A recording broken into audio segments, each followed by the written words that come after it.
You can drink water from many rivers, but if you drink ocean water, you'll regret it very quickly because the ocean is incredibly salty. And here's the strange part. Most of that ocean water originally came from rain. And rain isn't salty, so where did all that salt come from? And if rivers also flow through the land like oceans do, why aren't rivers salty too? It feels like they should be. But the answer is hiding in a slow process that has been happening for millions of years. Let's break it down. Everything starts with rain.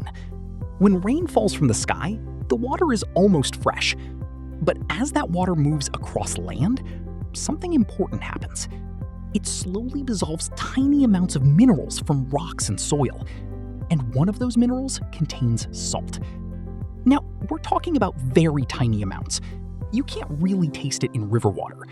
But rivers are constantly carrying these dissolved minerals, day after day, year after year. And eventually, most rivers flow into the ocean. So imagine millions of rivers across Earth, all carrying tiny bits of salt into the sea. At first, that doesn't sound like much. But here's the key. The ocean keeps the salt. Now, think about what happens next. Ocean water heats up under the sun, and water evaporates into the air. That's how clouds form. But when water evaporates, the salt gets left behind. Only the water rises into the sky. The salt stays in the ocean. Then the water falls again as rain, flows through rivers, carries more tiny minerals, and returns to the sea. This cycle has been repeating for millions and millions of years. So little by little, the oceans slowly became salty. But the ocean isn't getting endlessly saltier forever, because some salt also leaves the ocean in different ways. Some of it gets trapped in sea creatures and shells. Some settles onto the ocean floor. And in certain places, water gets trapped and evaporates completely, leaving huge salt deposits behind.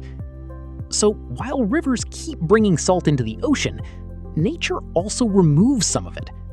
That's why the ocean stays salty, but relatively stable. Now, here's something surprising.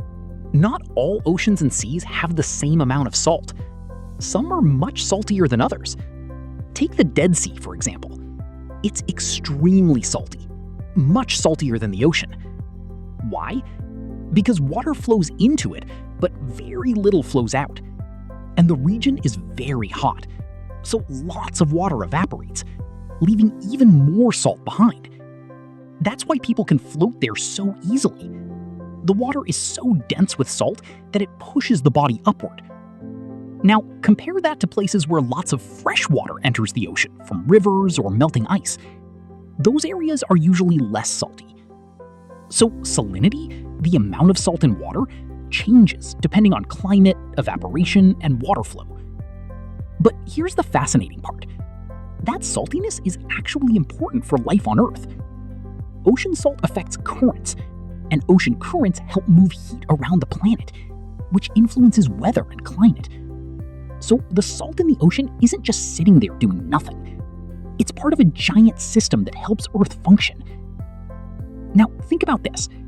Every drop of river water is carrying tiny pieces of Earth itself, tiny dissolved minerals from rocks and land. And for millions of years, those tiny pieces have slowly collected